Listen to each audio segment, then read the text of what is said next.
আল্লাহর নবী সাহাবী সালাবাতুল আনসারী রাদিয়াল্লাহু তাআলা আনহু ডাক দিয়া বলে, আমি তার বাড়ি থেকে বের হয়ে চলে এসেছি। আল্লাহর নবীর সাহাবী সাঈদ ইবনে আব্দুর রহমানের বিবি ডাক দিয়া বলে, রে ভাই সালাবা, তোর কি মরণের কোনো ভয় নাই? তুই কি মরতে হবে না? মালিক আল্লাহর দরবারে কি তুমি যাইবা না? এমনি ডাক দিয়া বলে, হ্যাঁ আমি তো অবশ্যই মালিকের দরবারে আমাকে যাইতে হবে। অমনি সালাবাতুল আনসারীকে ডাক দিয়া বলে, তোমার ভাই সাঈদ তোমার কাছে আমাকে আমানত দিয়ে গিয়েছিল, কিন্তু তুমি আমানতের খিয়ানত করে ফেলেছো। আল্লাহ রাব্বুল আলামিনের দরবারে তুমি কি জবাব দিবা? এমন ভাবে যখন তার ভিতরে জাহান্নামের আগুনের বইটা ঢুকাই দিছে, অমনি সালাবাতুল আনসারী নিজের গুনাহের কথা স্মরণ করিয়া, নিজের গুনার কথা স্মরণ করিয়া দুনিয়া থেকে কেমনে মালিকের সামনে যায় দাঁড়াবে এমন চিন্তা ভাবনা তার দিলের ভিতরে লালন পালন হওয়া শুরু করে দিছে। অমনি সালাবাতুল আনসারী সিদ্ধান্ত গ্রহণ করলেন, আমি যেই অন্যায় করেছি এই অন্যায় যদি মহান আল্লাহ মাফ না করে, আমি দুনিয়ার এই মদিনার মানুষের সামনে মুখ দেখাবো না। আল্লাহর নবীর সাহাবী সালাবাতুল আনসারী রাদিয়াল্লাহু তাআলা আনহু নিজের ঘর বাড়ির সমস্ত কিছুর দায়িত্ব ছাইরা জঙ্গলের দিকে, পাহাড়ের দিকে, মরুভূমির দিকে রওনা দিয়েছে। এদিক দিয়া সাঈদ ইবনে আব্দুর রহমান যুদ্ধের ময়দান থেকে বাড়িতে ফিরে আসলেন। যুদ্ধের ময়দান থেকে বাড়িতে আসিয়া ডাক দিয়া কয়, প্রাণের বিবি গো, আমার ভাই সালাবা কোথায়? বিবি স্বামীর সামনে সব ঘটনা খুলে বললেন। এইবার স্বামী ডাক দিয়া কয়, বিবি গো, আমার ভাই কোন দিকে রওনা দিয়েছে, কোন দিকে চলে গিয়েছে? বিবি ডাক দিয়া বলে, স্বামী তোমার ভাই আমি দেখেছি, তোমার ভাই পাহাড়ের দিকে দৌড় দিয়েছে, জঙ্গলের দিকে দৌড় দিয়েছে, মরুভূমির দিকে দৌড় দিয়েছে। অমনি সাঈদ ইবনে আব্দুর রহমান রাদিয়াল্লাহু তাআলা আনহু নিজের যুদ্ধের সমস্ত অস্ত্রগুলাকে বাড়ির মধ্যে রাখিয়া, যুদ্ধের পোশাকগুলাকে বাড়ির মধ্যে রাখিয়া তিনি পাহাড়ের চূড়ার দিকে দৌড় দিলেন। মরুভূমির প্রান্তরে জুড়ে করিয়া একটা দৌড় দিলেন। এক দৌড়ে মরু প্রান্তরে হযরতে সাঈদ ইবনে আব্দুর রহমান চলে গেছেন। আল্লাহর নবী সাহাবী সাঈদ ইবনে আব্দুর রহমান যায় দেখে তার ভাই পাহাড়ের গর্তেতে, পাহাড়ের চূড়াতে তার ভাই সেজদার মধ্যে পড়িয়া মহান আল্লাহ রাব্বুল আলামিনের কাছে নিজের সমস্ত গুনাহের জন্যে মালিকের কাছে প্রার্থনা করতেছে আর বলে, মালিক তুমি যদি মাফ না করো দুনিয়ার কেউ আমাকে মাফ করবে না গো আল্লাহ। আমি শয়তানের দুকায় পড়েছি, শয়তানের দুকায় পড়ে যেই অন্যায় করেছি, যেই অপরাধ করেছি, এই অপরাধ থেকে তুমি আমাকে ক্ষমা করতে পারো গো আল্লাহ।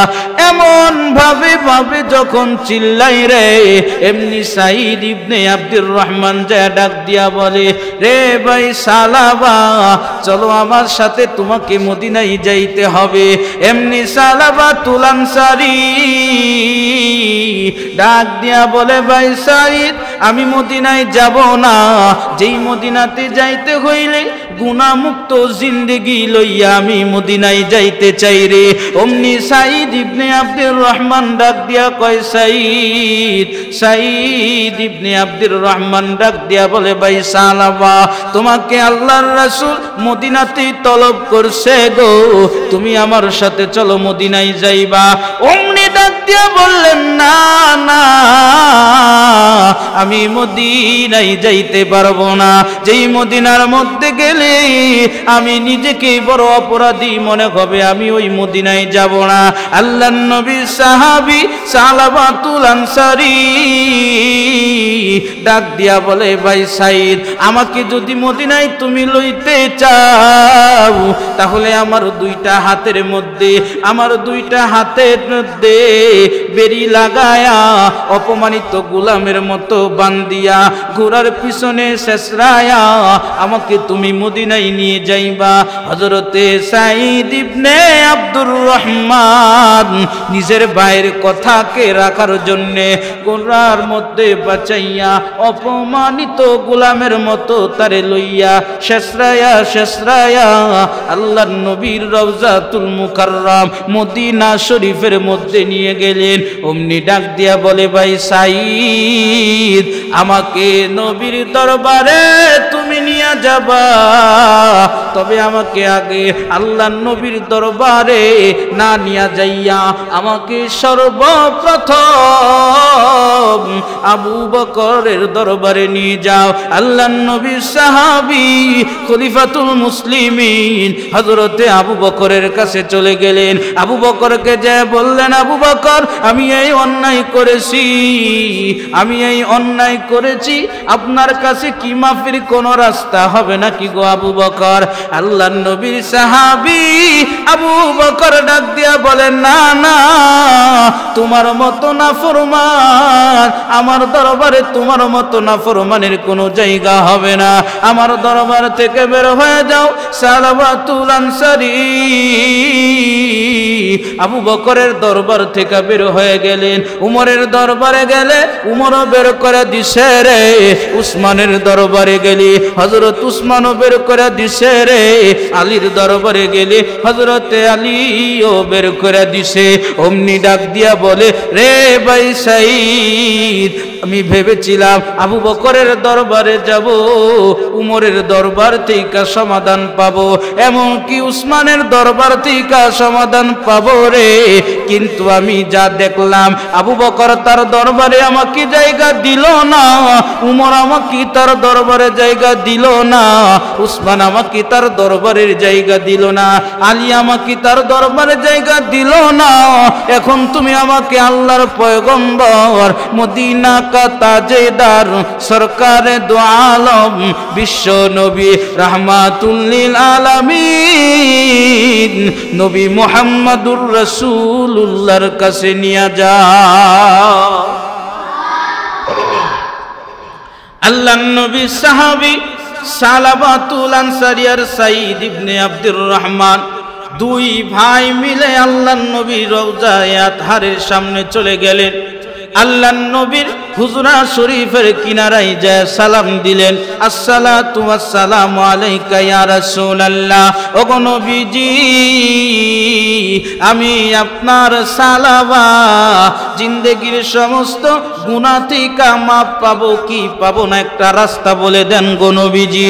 আল্লাহর নবী ডাক দিয়া বললেন, রে সালাবা, তোমাকে আল্লাহ মাফ করবে কি করবে না এই সম্পর্কে আমি কিছু বলতে পারবো না, তবে তুমি আমার দরবার থেকে বের হয়ে যাও। আল্লাহর নবীর দরবার থেকে যখন বের করে দিছে রে সালাবাতুল আনসারী তার ভাই সাঈদ ইবনে আব্দুর রহমান, সাঈদ ইবনে আব্দুর রহমানকে ডাক দিয়া বলে, রে ভাই সাঈদ, আমার হাতের বান্ধনটা খুইলা দে, পায়ের বান্ধনটা খুইলা দে। যেই মদিনাতে আবু বকর মাফের রাস্তা বলে দিল না, উমর মাফের রাস্তা বলে দিল না, আলী মাফের রাস্তা বলে দিল না, উসমান মাফের রাস্তা বলে দিল না, এমনকি আখেরি জামানার পয়গম্বর বিশ্ব নবী রাহমাতুল লিল আলামিন তিনিও আমাকে মাফের রাস্তা বলে দিল না। আমি আর এই মদিনায় থাকবো না, আমাকে মদিনা থেকে যাইতে দাও। আল্লাহর নবী, বিশ্ব নবী রাহমাতুল লিল আলামিন ওই দিন রাত্রির বেলা যখন বিছানায় শয়ন করলেন, জিবরাইল আমিনের মাধ্যমে মহান আল্লাহ রাব্বুল আলামিন সালাবা সম্পর্কে আল্লাহর নবীর কাছে জানাই দিলেন, গো পয়গম্বর, আপনার কাছে আসা সাহাবী সালাবাতুল আনসারী তার জিন্দেগীর তামাম গুনাহ আমি মাফ করে দিছি। হযরতে সালাবাতুল আনসারীর জিন্দেগীর সমস্ত গুনাহ আল্লাহ তাআলা মাফ করে দিছে। আল্লাহর নবী সাল্লাল্লাহু আলাইহি ওয়াসাল্লাম এবার ফজরের নামাজ জামাতের সহিত আদায় করে পিছনের দিকে মুখটারে ফিরিয়া সাহাবীদেরকে ডাক দিয়ে বললেন, সাহাবীরা, গত রাত্রিতে আমার কাছে গতকালকে সালাবাতুল আনসারী এসেছিল মাফের রাস্তা খোঁজার জন্য। আমি তো তারে মাফের কোনো রাস্তা বলে দেই নাই, তবে মালিকের সাথে তার কানেকশনটা খুব ভালো হয়েছিল, যার কারণে মালিক তার জিন্দেগীর গুনাহ মাফ করে দিছে। সালাবাতুল আনসারী তো হৃদয় ব্যথায় ব্যথিত হয়ে মদিনা ছেড়ে পাহাড়ের চূড়ায় চলে গেছে। তোমাদের খুঁজে কি সালাবাতুল আনসারীর কোনো খোঁজ খবর আছে নাকি? অমনি সাহাবীরা ডাক দেয়া কয়, ইয়া রাসূলুল্লাহ, ইয়া হাবিবাল্লাহ, ওগো নবীজি, সালাবাতুল আনসারী নামে আমাদের কাছে কোনো জানা নাই, তার সম্পর্কে আমরা জানি না। অমনি আল্লাহর নবী ডাক দেয়া কয়, আমার সালাবা কি তোমরা মদিনায় হাজির করবা? এমনি ডাক দেয়া কয়, গো নবীজি, আপনার সাহাবী সালাবাতুল আনসারী মদিনা থেকে চলে গেছে, এখন কোথায় আছে আমরা জানি না, তবে তাকে খুঁজে বের করতে হবে আমাদেরকে। আল্লাহর নবী সাহাবী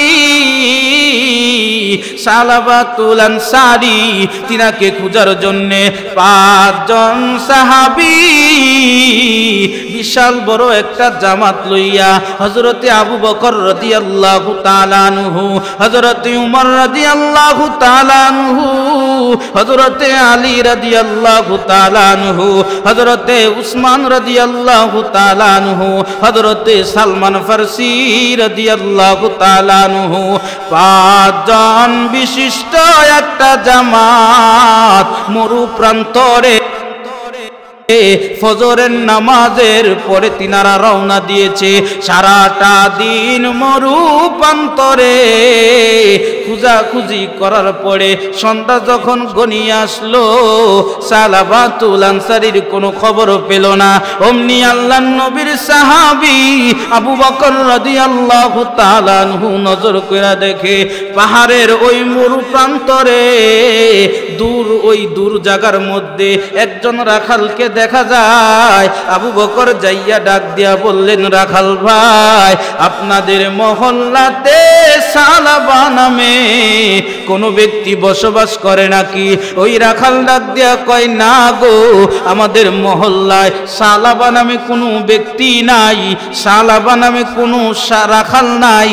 আবু বকর ডাক দিয়া বললেন, আমার মনের মধ্যে দৃঢ় বিশ্বাস হয় আপনাদের এই মহল্লাতে আমার ভাই সালাবাতুল আনসারী বসবাস করে।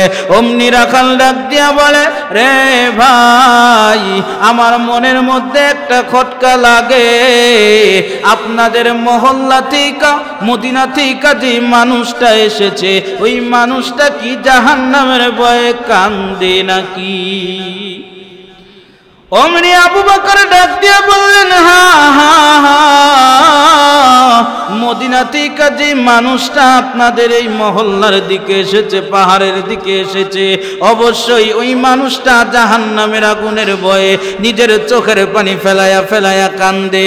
অমনি রাখাল ডাক দিয়া বলে, আপনি কে আমি জানি না, তবে আমি কয়েকদিন যাবত একটা জিনিস দেখতে পাচ্ছি, কয়েকদিন যাবত দেখতে পাচ্ছি এই মরুভূমির প্রান্তরে পাহাড়ের চূড়ার গর্তে পাহাড়ের চূড়ার গর্তের ভিতরে হঠাৎ মাগরিবের পর থেকে লইয়া ফজরের আজান পর্যন্ত কে বা কারা একজন ব্যক্তি সিজদার মধ্যে পড়িয়া নিজের জিন্দেগীর সমস্ত গুনাহের জন্য মালিকের কাছে কান্নাকাটি করে। হযরতে আবু বকর বললেন, আমার আর বুঝতে বাকি নাই, এটাই হবে সেই নবীর সাহাবী সালাবা। আল্লাহর নবীর সাহাবী হযরতে আবু বকর সন্ধ্যা যখন ঘনিয়ে আসছে, আবু বকর রওনা দিছে পাহাড়ের চূড়ার মধ্যে। পাহাড়ের চূড়ায় যায় দেখে রে, পাহাড়ের চূড়ার মধ্যে একটা গর্ত আছে, ওই গর্তের ভিতরে হযরতে সালাবাতুল আনসারী রাদিয়াল্লাহু তাআলা আনহু সিজদার মধ্যে পড়িয়া মালিককে ডাক দিয়া কয়, মালিক এই পাহাড়ের প্রান্তরে সমস্ত পশু পাখি তার বাচ্চা নিয়ে ঘুমায় গেছে, রাখাল তার বিবি নিয়া ঘুমায়, সমস্ত পশু পাখিরাও পর্যন্ত ঘুমায়া গেছে, কিন্তু তোমার সালাবা নামে গোলাম এখনো পর্যন্ত ঘুমাই নাই গো আল্লাহ। তুমি তোমার সালাবা নামে গোলামটাকে মাফ কইরা দাও, তোমার সালাবা নামে গোলামটাকে মাফ কইরা দাও। অমনি আবু বকর যাইয়া সাঈদ ইবনে আব্দুর রহমানের ভাই সালাবাতুল আনসারীকে ডাক দিয়া বলে, ভাই সালাবা, মাথা উঠারে, মদিনা থেকে নবী পাঠাইছে, আল্লাহ রাব্বুল আলামিন তোর জিন্দেগীর তামাম গুনাহ মাফ করে দিছে।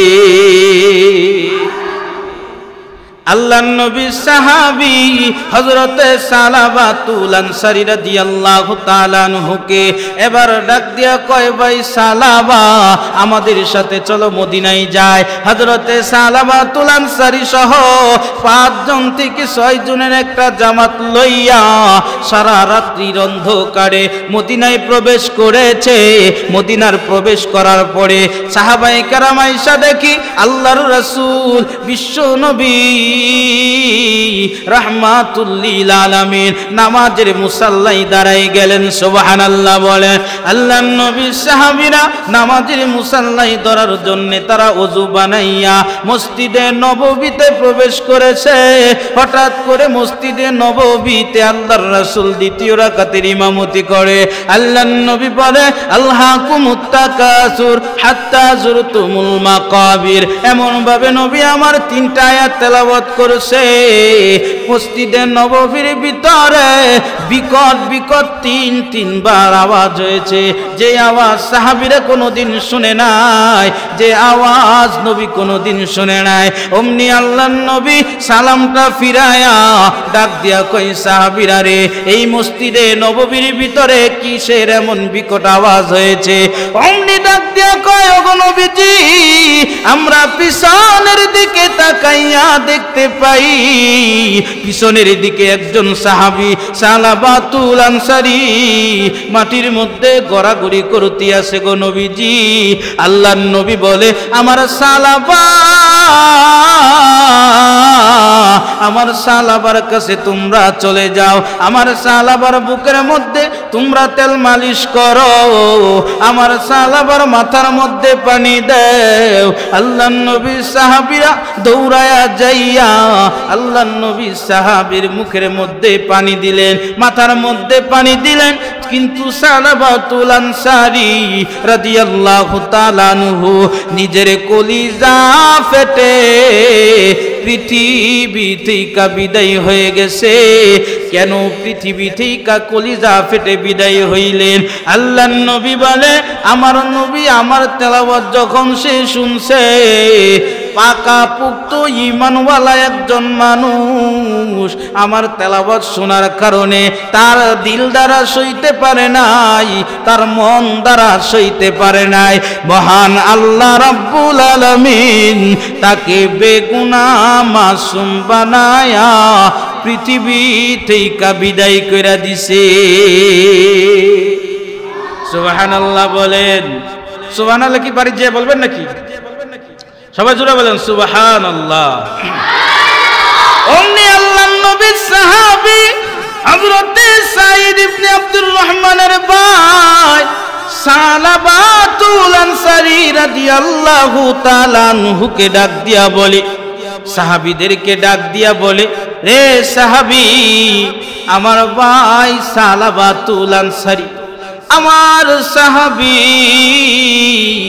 সালাবাতুল আনসারীকে তোমরা গোসল দেওয়াও রে, কাফন পরাও, আমি নবী আমার সালাবার জানাজা নিজে পড়াইব। সুবহানাল্লাহ বলেন। আমি নবীজি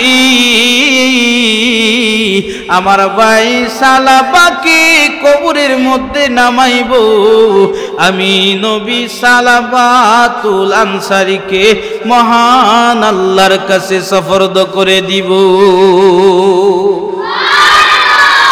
এদিক দিয়া সাঈদ ইবনে আব্দুর রহমানের ভাই সালাবাতুল আনসারীর 5 বছরের একটা কন্যা সন্তান খামসানা রাদিয়াল্লাহু আনহা দৌড়ায়া নবীর কাছে আইছে, নিজের পিতার লাশের দিকে তাকাই ডাক দিয়া কয়, আব্বা গো, তুমি তো আল্লাহর দরবারে ক্ষমাশীলদের অন্তর্ভুক্ত হয়েছো, তুমি তো গুনাহমুক্ত জীবন লইয়া জান্নাতের ভ্রমণে চলে গেছো, কিন্তু আমি খামসানা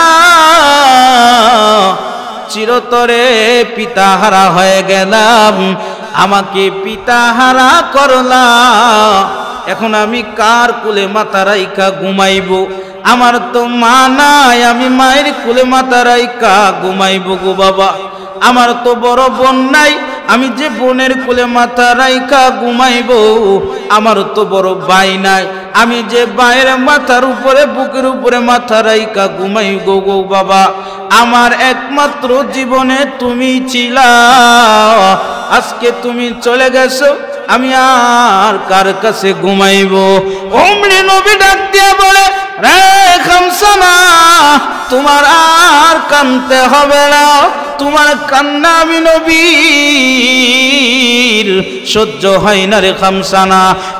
আজ থেকে বাকি জিন্দেগির জন্যে আমি মুহাম্মদ তোর বাবার দায়িত্ব নিয়ে নিলাম।